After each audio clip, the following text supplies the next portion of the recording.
नमस्कार साथियों, स्वागत है आप लोगों का आपके यूट्यूब चैनल टीचिंग एग्जाम्स पे। इस वीडियो में हम लोग एनसीईआरटी श्रृंखला को कवर कर रहे हैं। एनसीईआरटी से जो भी क्वेश्चंस बनते हैं या जो भी एग्जाम में पूछे जाते हैं, उन क्वेश्चंस को हम लोग कवर करेंगे। और ये जो क्वेश्चन का कंटेंट है, महेश कुमार वर्डवाल की जो बुक आती है, वहाँ से लिया गया है। तो जो साथी हमारे बीपीएससी टीआरई 4.0 की तैयारी कर रहे हैं, उनके लिए ये वीडियो इम्पोर्टेंट होने वाली है। जैसा कि आपको पता है, बीपीएससी टीआरई 1, 2 या 3 या री एग्ज़ाम का जो पेपर था, सबसे ज़्यादा क्वेश्चन का जो कलेक्शन था एनसीईआरटी से लिया गया था। तो ये वीडियो आपके लिए इम्पोर्टेंट है। बीपीएससी के अलावा किसी भी वनडे एग्ज़ाम की आप तैयारी कर रहे हैं, तो ये वीडियो वहाँ भी इम्पोर्टेंट होने वाली है। तो चलिए स्टार्ट करते हैं हमारे आज की इस सेशन को।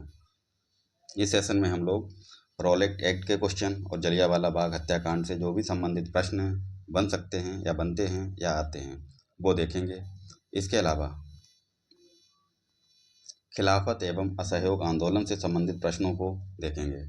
ठीक है, ये महत्वपूर्ण टॉपिक हैं, कोई भी मिस नहीं कर सकते, कोई भी स्किप नहीं कर सकते हैं। स्वराज पार्टी, कांग्रेस का लाहौर अधिवेशन एवं पूर्ण स्वराज का जो प्रस्ताव है, यहाँ से भी प्रश्न बनते हैं, ये भी देखेंगे। इसके अलावा साइमन कमीशन से भी क्वेश्चन आते हैं, तो साइमन कमीशन का को भी हम लोग कवर करने वाले हैं। ठीक है, सारे इम्पोर्टेंट टॉपिक हैं। सविनय अवज्ञा आंदोलन को भी कवर करेंगे इसी वीडियो में।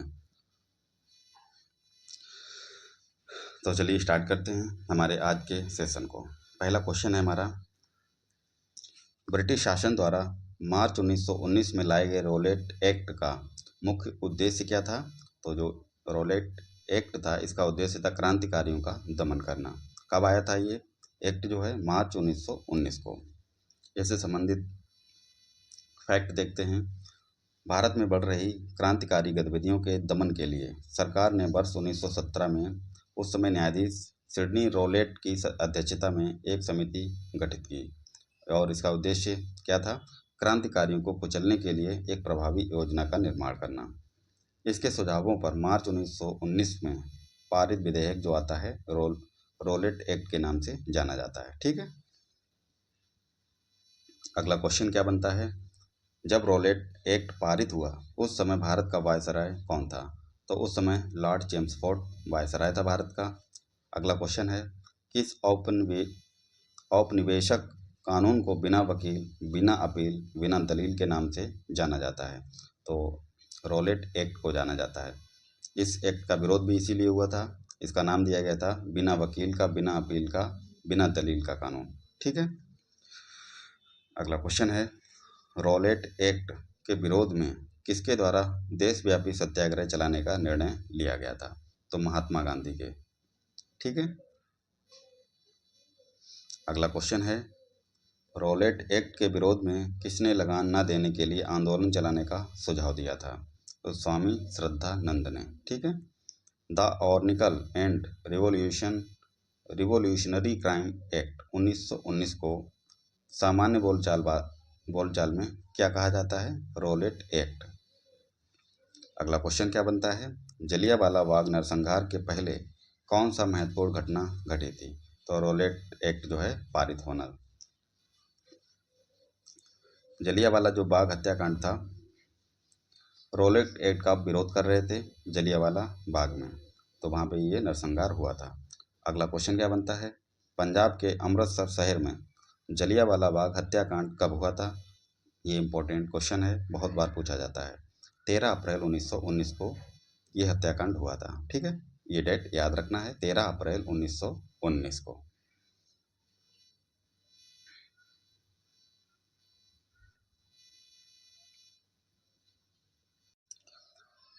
तथ्य देखेंगे, रॉलेट सत्याग्रह के दौरान पंजाब के दो लोकप्रिय नेता डॉक्टर सैफुद्दीन किचलू और डॉक्टर सत्यपाल की गिरफ्तारी और ब्रिटिश दमन का विरोध करने के लिए 13 अप्रैल 1919 को बैसाखी के दिन, ये दिन याद रखना है, पूछता है, बैसाखी के दिन अमृतसर के जलियांवाला बाग में एक सार्वजनिक सभा को बुलाया गया था, जहां जनरल डायर की जो ये नाम है, इसको याद रखना है, कौन? जनरल डायर द्वारा इसके द्वारा निहत्थी भीड़ पर गोलियां चलवाकर लगभग 1000 लोगों की हत्या कर दी गई। किसने ऑर्डर दिया था? जनरल डायर ने। इसी घटना को जलियांवाला बाग हत्याकांड के नाम से जाना जाता है। अगला क्वेश्चन बनता है, जलियांवाला बाग हत्याकांड के बाद किस विख्यात व्यक्ति ने ब्रिटिश सरकार द्वारा प्रदान की गई नाइट की उपाधि को वापस लौटा दिया था? तो नाइटहुड की उपाधि को वापस लौटाने वाले कौन थे? रविंद्रनाथ टैगोर। अगला क्वेश्चन है, जलियांवाला बाग हत्याकांड के विरोध में वायसराय की कार्यकारिणी परिषद की सदस्यता से किसने इस्तीफा दिया था? तो शंकर नायर ने। किसने? शंकरन नायर ने। अगला क्वेश्चन बनता है, जलियांवाला बाग हत्याकांड जांच हेतु ब्रिटिश सरकार द्वारा किस कमेटी का गठन किया गया था? तो हंटर कमेटी का गठन किया गया था। अगला क्वेश्चन है, जलियांवाला बाग हत्याकांड के लिए जिम्मेदार जनरल डायर को किसने लंदन में जाकर के गोली मार दी थी? तो उधम सिंह ने लंदन में जाकर के जनरल डायर को गोली मारी थी। ठीक है, तो आंसर हो जाएगा उधम सिंह। फैक्ट है अगला, इंपॉर्टेंट है ये। कांग्रेस ने जलियांवाला बाग हत्याकांड की जांच हेतु मदन मोहन मालवीय की अध्यक्षता में एक समिति गठित की। समिति के अन्य सदस्यों में मोतीलाल नेहरू थे, महात्मा गांधी थे, CR दास थे, बदरुद्दीन तैयब जी और MR जयकर आदि शामिल थे। कौन कौन शामिल थे? मदन मोहन मालवीय ने अध्यक्षता की, ठीक है, इस समिति की। और अन्य सदस्य कौन थे? मोतीलाल नेहरू, महात्मा गांधी, CR दास, बदरुद्दीन तैयब, MR जयकर। ठीक है, इनको याद रखना है। अब है स्वतंत्रता संग्राम की प्रमुख घटनाएं। ठीक है, इनको देखते हैं। 1885 ईस्वी में भारतीय राष्ट्रीय कांग्रेस की स्थापना होती है। कब होती है भारतीय राष्ट्रीय कांग्रेस की स्थापना? 1885 में। ठीक है, किसके द्वारा की गई थी? A.O. ह्यूम के द्वारा। भारतीय राष्ट्रीय कांग्रेस की स्थापना किसके द्वारा की गई थी? ये TRE 3 में क्वेश्चन पूछा भी गया था, तो आंसर हो जाएगा A.O. ह्यूम। ठीक है, अगला क्वेश्चन है, 1905 ईस्वी में कौन सी घटना घटी? 1905 में बंगाल विभाजन के फलस्वरूप आरंभ स्वदेशी आंदोलन का भारत के विभिन्न क्षेत्रों में प्रसार हुआ था। कब हुआ था? 1905 में। 1905 में बंगाल विभाजन भी हुआ था। ठीक है, बंगाल विभाजन के बाद में स्वदेशी आंदोलन का भारत में अलग अलग क्षेत्रों में इसका प्रसार हुआ था। 1906 की अगर बात करें तो 1906 में मुस्लिम लीग की स्थापना होती है। ठीक है, 1909 में इंडियन काउंसिल एक्ट आता है। 1912 में बंगाल विभाजन रद्द होता है और राजधानी दिल्ली स्थानांतरित होती है। 1912 में बंगाल विभाजन जो है रद्द होता है, ये याद रखना है। 1909 ईस्वी में क्या होता है? गवर्नमेंट ऑफ इंडिया एक्ट, जिसके फलस्वरूप प्रथम विधानमंडल निर्वाचित हुआ। अगला जो है 1929 ईस्वी। 1929 में क्या होता है? भारतीय राष्ट्रीय कांग्रेस द्वारा स्वराज यानी कि पूर्ण स्वतंत्रता का आह्वान किया गया था। कब? 1929 में। 1935 की अगर बात करें तो गवर्नमेंट ऑफ इंडिया एक्ट द्वारा विधानमंडल की शक्तियों में विस्तार और निर्वाचन क्षेत्र में वृद्धि हुई। 1940 में क्या होता है? मुस्लिम लीग द्वारा पाकिस्तान के निर्माण का आह्वान किया गया था, यानी कि पाकिस्तान की मांग की गई थी। किसके द्वारा? मुस्लिम लीग के द्वारा। कब? 1940 में। ये इंपॉर्टेंट है, याद रखना है। अगला है 1942 और 1946। 1942 में क्या होता है? भारतीय स्वतंत्रता के लिए समझौते की शर्तों को तथा तय करने में कैबिनेट मिशन असफल रहा था। 1942 व 1946 में। 1947 की अगर बात करें तो स्वतंत्रता प्राप्ति व भारत का विभाजन, पाकिस्तान की स्वतंत्रता की मांग की गई थी। ठीक है, 1947 में क्या हुआ? स्वतंत्रता प्राप्ति हुई भारत को, भारत का विभाजन होता है, पाकिस्तान अलग बनता है। ठीक है,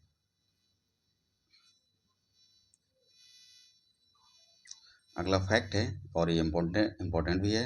हंटर कमीशन की रिपोर्ट यानी कि जलियांवाला बाग से जो बनती है, हंटर कमीशन बनता है जलियांवाला बाग हत्याकांड के बाद में, को गांधी जी ने पन्ने दर पन्ने निर्लज्ज सरकारी लीपापोती की संज्ञा दी। यानी कि हंटर कमीशन को क्या बोला था? पन्ने दर पन्ने निर्लज्ज सरकारी लीपापोती की संज्ञा दी थी, किसको? हंटर कमीशन को। अब जो क्वेश्चन है हमारे खिलाफत आंदोलन से संबंधित हैं और असहयोग आंदोलन से, यहाँ से भी बहुत सारे क्वेश्चन पूछे जाते हैं। तो चलिए देखते हैं। भारत में चलाए गए खिलाफत आंदोलन का प्रमुख कारण क्या था? तो खिलाफत आंदोलन का जो प्रमुख कारण था, तुर्की में खलीफा पद को इंग्लैंड द्वारा समाप्त किया जाना। भारत के मुसलमानों को पता चला कि तुर्की में जो खलीफा का पद है वो ब्रिटिश सरकार के द्वारा ख़त्म किया जा रहा है, तो इस वजह से खिलाफत आंदोलन चलाया गया था। अगला है, वर्ष 1919 में दिल्ली में आयोजित अखिल भारतीय खिलाफत कमेटी की अध्यक्षता किसके द्वारा की गई? तो महात्मा गांधी के द्वारा की गई थी। अगला फैक्ट है, वर्ष 1920 में इलाहाबाद में आयोजित सम्मेलन के दौरान खिलाफत समिति के द्वारा गांधी जी को असहयोग आंदोलन प्रारंभ करने का अनुरोध किया गया था। अगला क्वेश्चन पूछा जाता है, खिलाफत आंदोलन के प्रमुख नेता कौन थे? तो शौकत अली थे, मोहम्मद अली जिन्ना भी थे। ठीक है, अगला क्वेश्चन देखते हैं। क्वेश्चन है, भारतीय राष्ट्रीय कांग्रेस ने पहला असहयोग आंदोलन किस वर्ष प्रारंभ किया था? तो भारतीय राष्ट्रीय कांग्रेस ने पहला असहयोग आंदोलन कब किया था? 1920 में। अगला क्वेश्चन है, वर्ष 1920 के नागपुर अधिवेशन में असहयोग आंदोलन के प्रस्ताव को किसने प्रस्तावित किया था? तो सी.आर. दास ने प्रस्तावित किया था। ठीक है, नेक्स्ट क्वेश्चन बनता है, असहयोग आंदोलन के दौरान किस व्यक्ति ने अपनी वकालत छोड़ दी थी? तो चित्तरंजन दास ने। अगला क्वेश्चन है, स्वराज का नारा गांधी जी ने कब दिया था? तो स्वराज का नारा कब दिया था? असहयोग आंदोलन के समय पे दिया था।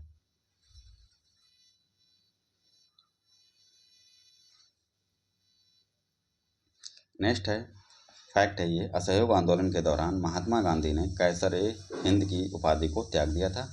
कौन सी उपाधि थी? कैसर ए हिंद की उपाधि किसने त्यागा? महात्मा गांधी ने। कब? असहयोग आंदोलन के टाइम पे। नेक्स्ट क्वेश्चन बनता है, वर्ष 1921-22 के असहयोग आंदोलन का मुख्य कारण क्या था? तो हिंदू मुस्लिम एकता।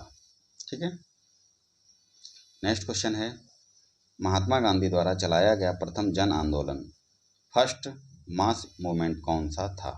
तो असहयोग आंदोलन था पहला आंदोलन। ठीक है, नेक्स्ट क्वेश्चन है, असहयोग आंदोलन के दौरान विदेशी वस्त्रों को जलाए जाने पर किसने महात्मा गांधी को लिखा था कि यह निष्ठुर बर्बादी है? तो रविंद्रनाथ टैगोर ने लिखा था। किसने? रविंद्रनाथ टैगोर ने। क्या लिखा था?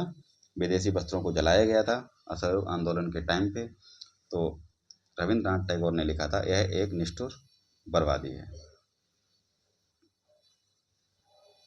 अगला फैक्ट है, चौरी चौरा कांड 5 फरवरी 1922 को गोरखपुर जिले उत्तर प्रदेश में घटित हुई थी, जिसके कारण गांधी जी ने असहयोग आंदोलन को वापस ले लिया था।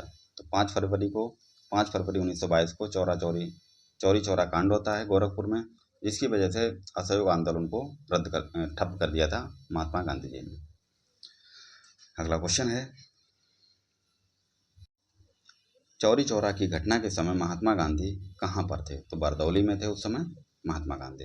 नेक्स्ट है, असहयोग आंदोलन कब समाप्त हुआ? तो 1922 में। कब? 1922 में समाप्त हुआ था। अगला फैक्ट है साथियों, असहयोग आंदोलन के दौरान मोतीलाल नेहरू, सी.आर. दास, श्री राजगोपालाचारी, वल्लभ भाई पटेल, आसफ अली, टी प्रकाशन व राजेंद्र प्रसाद जैसे प्रमुख वकीलों ने अपनी वकालत को छोड़ दिया था। तो ये एक महत्वपूर्ण फैक्ट है। अब जो क्वेश्चन बनते हैं, स्वराज पार्टी कांग्रेस का लाहौर अधिवेशन एवं पूर्ण स्वराज प्रस्ताव से संबंधित क्वेश्चन बनते हैं, वो देखेंगे। क्वेश्चन है, स्वराज पार्टी को किसने स्थापित किया था? तो सी.आर. दास व मोतीलाल नेहरू ने। अगला फैक्ट है साथियों, स्वराज पार्टी की स्थापना कब होती है? मार्च 1923 को होती है। सी.आर. दास इसके अध्यक्ष थे, मोतीलाल नेहरू इसके महासचिव थे। ये इंपॉर्टेंट है, याद रखना है। अगला क्वेश्चन है, स्वराज पार्टी के गठन के लिए कांग्रेस अध्यक्ष ने, यानी कि किस कांग्रेस अध्यक्ष ने अपने पद से त्यागपत्र दिया था? तो सी.आर. दास ने। नेक्स्ट क्वेश्चन पूछा जाता है, देशबंधु के नाम से कौन प्रसिद्ध है? तो चित्तरंजन दास को देश बंधु की उपाधि दी गई थी। ठीक, अगला क्वेश्चन है, स्वराज पार्टी का गठन किस आंदोलन की असफलता के पश्चात हुआ? तो असहयोग आंदोलन के पश्चात हुआ था। नवंबर 1924 में महात्मा गांधी, सी.आर. दास तथा मोतीलाल नेहरू के मध्य एक महत्वपूर्ण समझौता हुआ, जिसे जाना जाता है किस नाम से? गांधी दास पैक्ट के नाम से। किसके किसके बीच हुआ था? महात्मा गांधी के बीच में और सी.आर. दास के बीच में, सी.आर. दास और मोतीलाल नेहरू के बीच में। ठीक है, अगला क्वेश्चन बनता है, वर्ष 1925 में विट्ठल भाई पटेल को सेंट्रल लेजिस्लेटिव असेंबली का प्रथम भारतीय अध्यक्ष चुना गया था। कब? 1925 में। किसको? विट्ठल भाई पटेल को। अगला क्वेश्चन बनता है, दिसंबर 1929 में कांग्रेस के लाहौर अधिवेशन की अध्यक्षता किसके द्वारा की गई? जवाहरलाल नेहरू के द्वारा। कब? दिसंबर 1923 में। ये इंपॉर्टेंट है। यह अधिवेशन कहाँ पे हुआ था? लाहौर में हुआ था। अगला क्वेश्चन है, पूर्ण स्वराज का प्रस्ताव कांग्रेस के लाहौर अधिवेशन में किस वर्ष पारित किया गया था? तो 1929 में पारित किया गया था पूर्ण स्वराज का प्रस्ताव। अगला क्वेश्चन है, क्वेश्चन क्या फैक्ट है, लाहौर अधिवेशन में 31 दिसंबर 1929 की मध्य रात्रि को रावी नदी के तट पर कांग्रेस के अध्यक्ष थे जवाहरलाल नेहरू ने भारतीय स्वतंत्रता का प्रतीक तिरंगा झंडा फहराया। कब फहराया था? मध्य रात्रि को रावी नदी के तट पर। ये पूछा जाता है। ठीक है, रावी नदी के तट पर, और 31 दिसंबर 1929 की मध्य रात्रि में। अगला क्वेश्चन बनता है, कांग्रेस कार्य समिति द्वारा पूर्ण स्वाधीनता दिवस किस दिन मनाया गया? तो 26 जनवरी 1930 को मनाया गया था। अगला क्वेश्चन है साथियों, नेहरू रिपोर्ट कांग्रेस के किस अधिवेशन में निरस्त घोषित कर दी गई? तो लाहौर अधिवेशन में 1929 को। अगला फैक्ट है, 17 नवंबर 1921 में प्रिंस ऑफ वेल्स के भारत आगमन पर संपूर्ण भारत में सर्वाधिक हड़ताल का आयोजन किया गया था। किसके आगमन पर? प्रिंस ऑफ वेल्स के आगमन पर। कब? 17 नवंबर 1921 को। अब जो साथियों क्वेश्चन है, साइमन कमीशन से संबंधित सारे क्वेश्चन होने वाले हैं, इनको भी देखते हैं। पहला क्वेश्चन क्या है, साइमन कमीशन या फिर इसको श्वेत कमीशन के नाम से भी जाना जाता है, यानी कि को किस वर्ष नियुक्ति किया गया था? तो साइमन कमीशन को कब नियुक्त किया गया? वर्ष 1927 में। नेक्स्ट क्वेश्चन है, साइमन कमीशन का गठन क्यों किया गया था? तो भारत शासन अधिनियम 1919 यानी कि मॉन्टेग्यू चेम्सफोर्ड सुधार की समीक्षा के लिए साइमन कमीशन का गठन क्यों किया गया? भारत शासन अधिनियम 1919 के समीक्षा करने के लिए। भारत शासन अधिनियम 1919 को मॉन्टेग्यू चेम्सफोर्ड सुधार भी कहा जाता है। ठीक है, अगला क्वेश्चन है, भारतीयों ने साइमन कमीशन का बहिष्कार क्यों किया था? क्योंकि इस कमीशन यानी कि इस कमेटी में कोई भी भारतीय सदस्य नहीं था, सारे सदस्य कौन थे? अंग्रेज थे। इस वजह से इसको श्वेत कमीशन भी कहा जाता है। अगला है, साइमन कमीशन के विरोध में हुई लाठीचार्ज में लाला लाजपत राय घायल हुए तथा कुछ दिनों बाद उनकी मृत्यु हो गई थी। लाला लाजपत जो था राय थे, कब घायल हुए थे? साइमन कमीशन का विरोध कर रहे थे। ठीक है, उन पे लाठीचार्ज होता है और वो घायल हो जाते हैं, कुछ दिनों के बाद उनकी मृत्यु भी हो जाती है। अगला है, पंजाब केसरी की उपाधि किसे दी गई थी? तो पंजाब केसरी के नाम से किसे जाना जाता है? लाला लाजपत राय को। अगला क्वेश्चन क्या है, साइमन कमीशन की नियुक्ति किसने की? साइमन कमीशन की नियुक्ति को किसने किया था? बर्कनहेड ने किया था। साइमन कमीशन को किस अन्य नाम से जाना जाता है? श्वेत कमीशन के नाम से जाना जाता है, व्हाइट कमीशन। ठीक है, नेक्स्ट है, साइमन कमीशन का समर्थन किसने किया था? डॉक्टर भीमराव अंबेडकर ने इसका समर्थन किया था। अगला क्वेश्चन है, साइमन आयोग की नियुक्ति के समय किसके द्वारा भारतीयों की समक्ष सर्वसम्मति से संविधान बनाने की चुनौती रखी गई? तो बर्कनहेड ने रखी थी। ठीक है, अगला फैक्ट है साथियों, इंपॉर्टेंट भी है ये, मोतीलाल नेहरू की अध्यक्षता वाली समिति ने अगस्त 1928 में अपनी रिपोर्ट प्रस्तुत की, जिसे नेहरू रिपोर्ट के नाम से जाना जाता है। इस रिपोर्ट में भारत के नए डोमेनियन संविधान का प्रारूप प्रस्तुत किया गया था। अब जो क्वेश्चन है सविनय अवज्ञा आंदोलन से संबंधित होने वाले हैं। तो पहला क्वेश्चन क्या है साथियों, कांग्रेस के किस अधिवेशन में कार्यकारी कमेटी को सविनय अवज्ञा आंदोलन प्रारंभ करने का अधिकार दिया था? तो लाहौर अधिवेशन में। ठीक है। नेक्स्ट क्या है, महात्मा गांधी ने वर्ष 1923 में कहाँ से सविनय अवज्ञा आंदोलन का प्रारंभ किया था? तो दांडी से किया था, गुजरात में। ठीक है। सविनय अवज्ञा आंदोलन का प्रारंभ कहाँ से किया? दांडी से किया था 1930 में। अगला फैक्ट है और इम्पोर्टेंट है, कई सारे क्वेश्चन यहाँ से पूछे जाते हैं। सविनय अवज्ञा आंदोलन के अंतर्गत गांधी जी ने 78 अनुयायियों के साथ, कितने अनुयायी थे इनके साथ? 78। गांधी जी को मिला दें तो कितने हो गए? 79। 12 मार्च 1930 को साबरमती आश्रम से यात्रा प्रारंभ की तथा 6 अप्रैल 1930 को दांडी पहुंचकर यात्रा समाप्त की थी। इस यात्रा को दांडी मार्च भी कहते हैं। ठीक है, तो ये इंपॉर्टेंट फैक्ट था। अगला क्वेश्चन पूछा जाता है, नमक सत्याग्रह के समय गांधी जी को गिरफ्तार हो जाने के बाद आंदोलन के नेता के रूप में उनका स्थान किसने लिया था? अब्बास तैयब जी ने उनका स्थान लिया था। नेक्स्ट है, गांधी जी ने किस विदेशी पत्रकार को दांडी मार्च के समय अपने साबरमती आश्रम में ठहराया था? तो बेब मिलर था वो, और कोई नहीं। अगला है, महात्मा गांधी की दर्शना नामक गोदाम पर कांग्रेस कार्यकर्ताओं के ताबे के समय किस स्थान पर थे? तो यरवदा जेल में थे। महात्मा गांधी दर्शना नामक गोदाम पर कांग्रेस कार्यकर्ताओं के धाबे के समय गांधी जी कहाँ पे थे? यरवदा जेल में। ठीक है। नेक्स्ट है, खान अब्दुल गफ्फार खान ने लाल कुर्ती आंदोलन प्रारंभ किया, जिसका मुख्य उद्देश्य अंग्रेजों को भारत से बाहर निकालना था। तो लाल कुर्ती आंदोलन इन्होंने शुरू किया था, किसने? खान अब्दुल गफ्फार। इनको सीमांत गांधी के नाम से भी जाना जाता है। ठीक है। खान अब्दुल गफ्फार खान को सीमांत गांधी के नाम से भी जाना जाता है। अगला फैक्ट है साथियों, वर्ष 1930 में स्वाधीनता दिवस मनाने के पश्चात गांधी जी के नेतृत्व में सविनय अवज्ञा आंदोलन प्रारंभ किया गया था। कब? 1930 में, स्वाधीनता दिवस मनाने के बाद में। तो साथियों, ये थे कुछ इम्पोर्टेंट क्वेश्चन एनसीईआरटी के। ये क्वेश्चन मैक्सिमम एग्जाम में पूछे जाते हैं और ख़ास करके बीपीएससी टीआरई 4 में तो ये क्वेश्चन यहाँ से ज़रूर ही बनेंगे।